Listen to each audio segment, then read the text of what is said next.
Skål.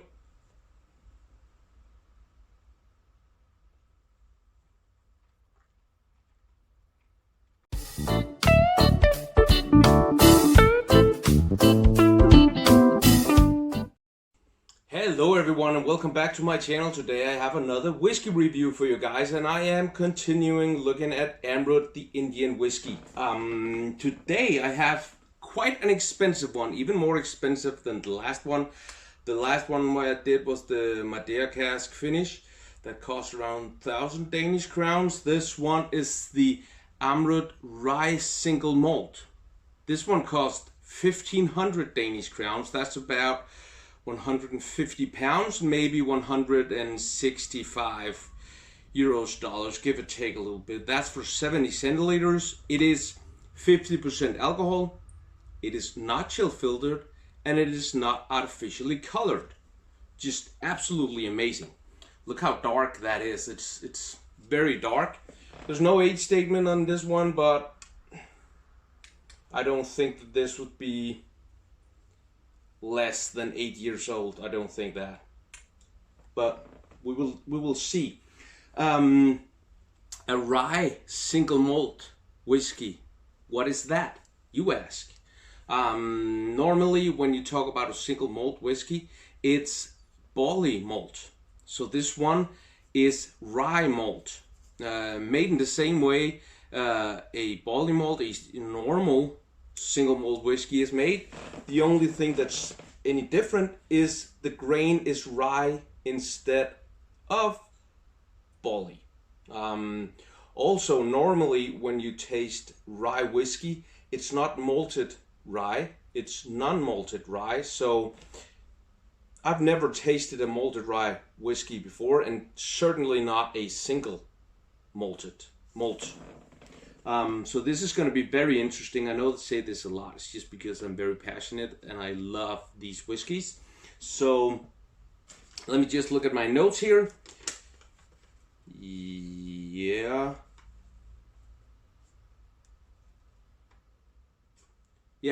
It has aged in virgin American white oak in India. So the cask is American white oak, and what virgin means is that it hasn't been used before. So it's completely fresh, completely new cask that they put this whiskey in. Yeah, I have a little water here to put in, as I always do when it's 50 or more ABV. And then I have my beautiful Glencairn glass. It's amazing. Can you hear that? Crystal beautiful. There's no sponsored content in this video, and as always, everything on this channel is just my opinion. If you have another opinion, that's just fine. And if you want to discuss, have a civilized dialogue about it, whatever opinions we have, please do leave a comment about it. That's one of the most amazing things, one of my favorite things about doing this is actually meeting new people that have the same love and passion for whiskey that I have, and then have a conversation about what's good and what's not. So, darkness, dark amber, very dark. Just beautiful color. The leg, just get it into the light, is medium.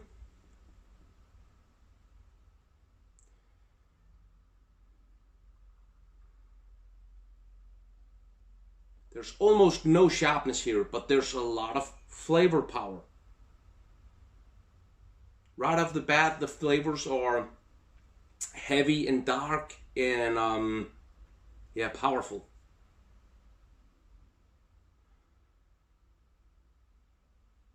So there's actually a feel of spice, malt, but it's different because it's rye.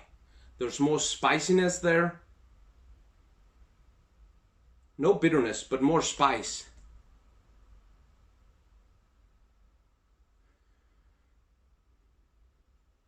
There's some sweetness there, vanilla, honey, sweetness. There's also exotic fruits.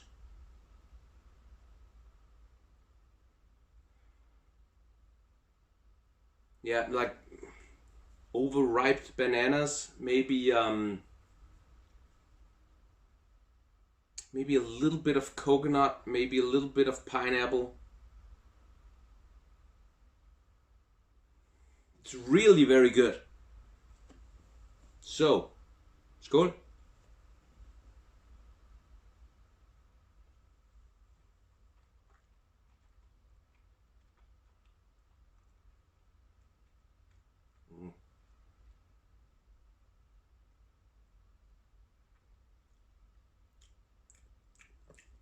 Wow, this is very good. It's very, very good. God damn it, this is good. This is really good. So, the palate was powerful, full-bodied, well-rounded. It had some spicy rye malt, and it had a little bit of mild oak and some sweetness. The finish is oily, it's mouth-watering, it has vanilla and honey sweetness. It's really good. We'll add some water, and then just to see what that does to it. There's no sharpness here at all, so it's just to see if it pulls out some more flavor, some more aroma. Not that there is lack of that, because there's a lot of flavor here, but just to see if there's more. Just a couple of drops, and then just spend like a couple of minutes just marrying it together. Best thing to do actually would be to let it sit on the table for 30 minutes. But the video is going to be boring and way too long if I do that. So, like I said in my last video, let me know if you want me to pour things before, so it's able to sit there on the table, or if you want to see me pour the whiskey. I had no comments about that last video, so I'm taking this as a sign as you guys don't care, or it's fine the way that I do it now. So, now,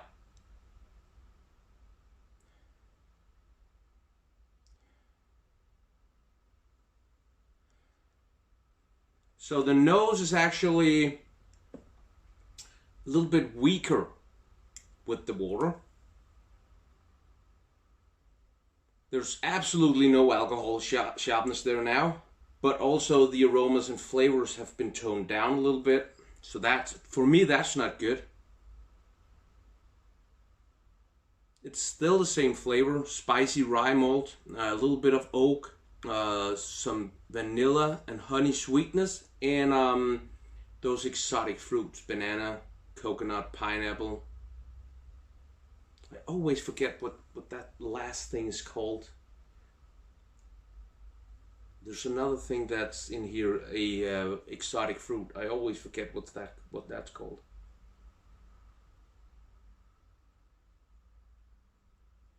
Quite a lot of spice still.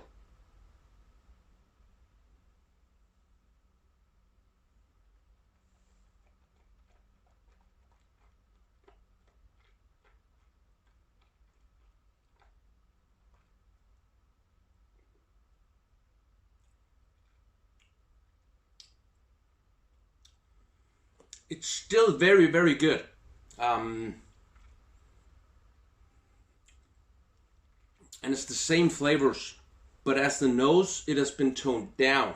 So spicy rye malt, oakiness, a little bit of sweetness at the palate. It's powerful, not as powerful as before, and well-rounded. The finish is actually very long, and it's oily and mouth-watering.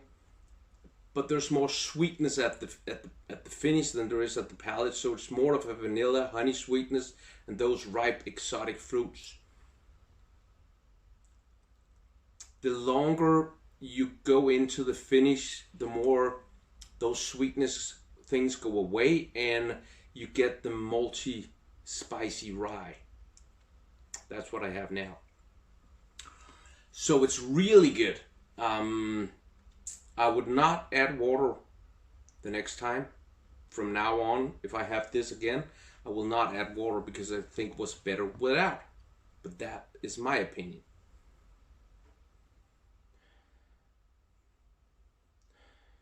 But it is very good. I don't know if you can guess where I'll be putting this. I'm a little bit in doubt as to where to put it, but it's definitely up there.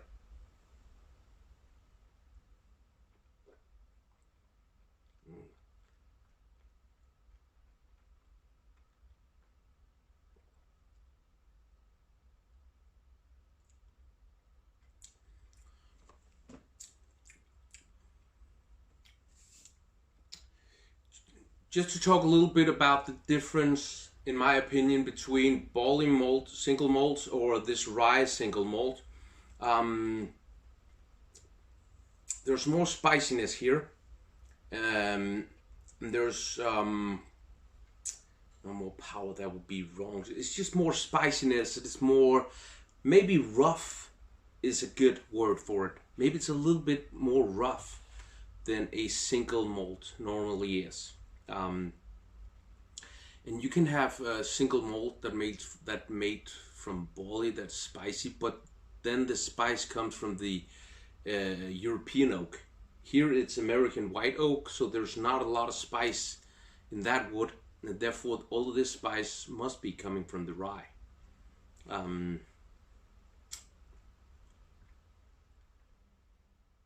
think it's a 9.5. So I was just about to say 10, but I would not put this beside a good 18-year-old Macallan or this one, Lafroig Coanmore. Those two are my favorite whiskeys. And it's not as good, but it's very, very close. The quality and all that is very, very good. It's worth a 10, but flavor wise I like the others better. Therefore I can't put it at a 10. So it's a 9.5. The Amrut Rye single malt is a 9.5 for me. If you like this video, please give it a thumbs up and feel free to share it with friends and family. Also leave a comment down below if you want to. That would really mean a lot to me. If you want to see more videos like this, subscribe and make sure to hit that notification button so you don't miss out on future videos. Please check out my Instagram account. It is Dunkeren_ if you like what you see there. Just give me a follow if you want to. That would also mean a lot to me. Next videos is going to be next week. The reason for that is that I'm going to a Slipknot concert tomorrow, and because I'm old as shit, sorry for the language, it's going to take me a couple of days to kind of get over that. So I'm probably going to be sleeping Friday and Saturday, and then my kids are going to be coming home Sunday, and so yeah, it's not going to be any time before next week. So, and next week it's going to be these two, the Glenfiddich 19-year-old Madeira cask finish and red wine cask finish. So both 19 years old, one in Madeira cask and one in red wine. So I'm excited about those, and I hope you're gonna tune into the channel to watch those two videos. For now, I'm just gonna say bye-bye, and what day is it today? Wednesday. I hope you have a wonderful, wonderful Wednesday. See you next time.